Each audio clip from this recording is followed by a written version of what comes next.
how does a simple chain of amino acids become the proteins that power life? Let's uncover the science of protein folding. The covalent backbone of a typical protein contains hundreds of individual single bonds. Because free rotation is theoretically possible around many of these connections, a single polypeptide chain can assume a nearly infinite number of chaotic, writhing configurations. The molecule's own internal conformational entropy heavily favors this unfolded, disordered state. A protein naturally tends toward chaos, but survival requires strict structural order. To function as an enzyme, a transport mechanism, or a structural scaffold, that chaotic chain must collapse into a single, highly specific three-dimensional shape. This gauge shows the incredibly narrow thermodynamic margin keeping that folded structure intact. The Gibbs free energy separating the folded and unfolded states of a typical protein is a mere 20 to 65 kilojoules per mole. That thin margin of stability is hard-fought. Because the molecule naturally resists order, the act of folding is inherently energetically unfavorable to the protein itself.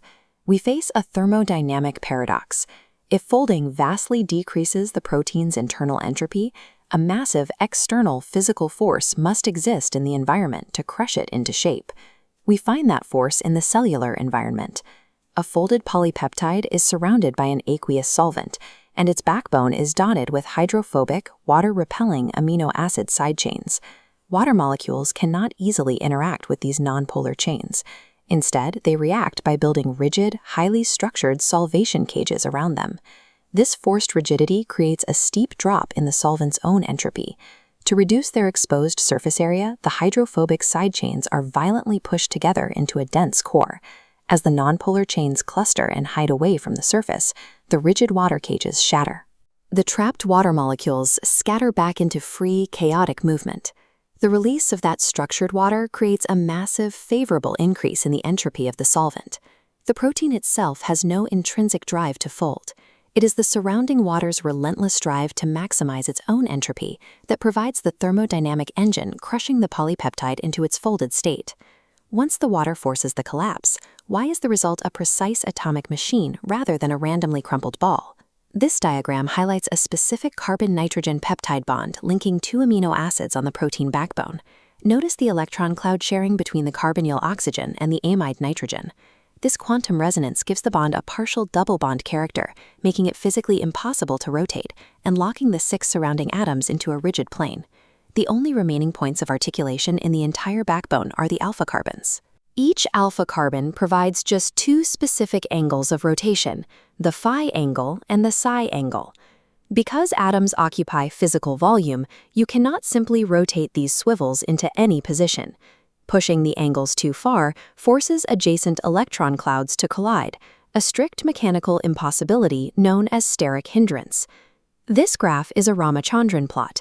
It maps phi against psi angles to identify rotational combinations that avoid collision. The vast areas flashing red represent physical overlap. The small blue zones are the only mathematically safe coordinates. If you input coordinates from the lower left safe zone, the geometry forces the backbone to lock into the right-handed alpha-helix. Input coordinates from the upper left safe zone, and the geometry stretches the backbone out into an extended zigzag that aligns side by side to form beta sheets.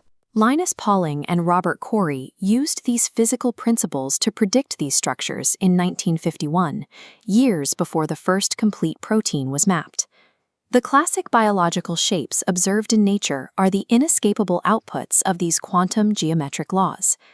These nanometer-scale geometric rules scale up directly to dictate the macroscopic properties of biological materials.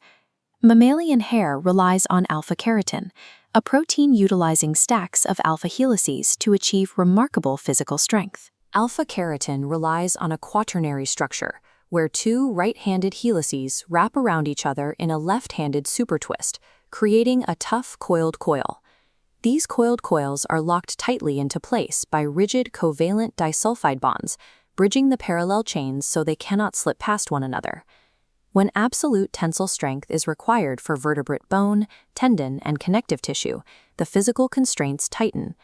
Collagen relies on a highly restrictive architecture that forces 3 separate polypeptide chains into a single supramolecular assembly. This top-down view down the central longitudinal axis of the collagen triple helix reveals zero physical clearance. To fit this tightly, the sequence strictly repeats. Only glycine with a side chain of a single hydrogen atom physically fits into this central junction. Substituting a larger amino acid causes immediate steric overlap. The atomic volumes clash, and the entire helix violently buckles. Macroscopic lethal diseases like osteogenesis imperfecta are direct mechanical problems of microscopic atomic volume exceeding geometric constraints. Biology cannot bypass physical geometry. Collagen has a second strict structural constraint. It must stabilize that triple helix against mammalian body heat. This thermal stability requires forcing a proline ring on the backbone into a specific locked conformation, creating the modified amino acid 4-hydroxyproline. The enzyme required to hydroxylate proline relies entirely on ascorbic acid, or vitamin C, as a vital cofactor to maintain its catalytic activity. Through a quirk of evolution, humans lost the final enzyme required to synthesize vitamin C. Our internal collagen stability is now entirely dependent on our daily diet. When humans attempted long voyages cut off from fresh food, the macro consequences of this missing molecule surfaced. Explorers like Vasco da Gama lost massive portions of their crews, all because they lacked this single dietary molecule. Without vitamin C, the enzyme oxidizes and fails. Proline remains unhydroxylated. The collagen triple helix loses its thermodynamic stability and physically unwinds, melting apart at normal body temperature. The macroscopic consequence is scurdy. Connective tissues break down, teeth fall out, and old wounds physically reopen as the body's internal scaffolding dissolves. Biological life operates precisely within physical laws. From the entropy of a water molecule to the resonance of a covalent bond, sequence dictates constraints, constraints dictate folding, and folding dictates macroscopic life and death. Collagen has a second strict structural constraint. It must stabilize that triple helix against mammalian body heat. This thermal stability requires forcing a proline ring on the backbone into a specific locked conformation, creating the modified amino acid 4-hydroxyproline. The enzyme required to hydroxylate proline relies entirely on ascorbic acid, or vitamin C, as a vital cofactor to maintain its catalytic activity. Through a quirk of evolution, humans lost the final enzyme required to synthesize vitamin C. Our internal collagen stability is now entirely dependent on our daily diet. When humans attempted long voyages cut off from fresh food, the macro consequences of this missing molecule surfaced. Explorers like Vasco da Gama lost massive portions of their crews, all because they lacked this single dietary molecule. Without vitamin C, the enzyme oxidizes and fails. Proline remains unhydroxylated. The collagen helix loses its stability, physically unwinding and melting at normal body temperature. The macroscopic consequence is scurvy. Connective tissues break down, teeth fall out, and old wounds physically reopen as the body's internal scaffolding dissolves. Biological life operates precisely within physical laws. From the entropy of a water molecule to the resonance of a covalent bond, sequence dictates constraints, constraints dictate folding, and folding dictates macroscopic life and death. If you enjoyed this lesson, please like, subscribe, and turn on notifications for more easy-to-understand biochemistry videos.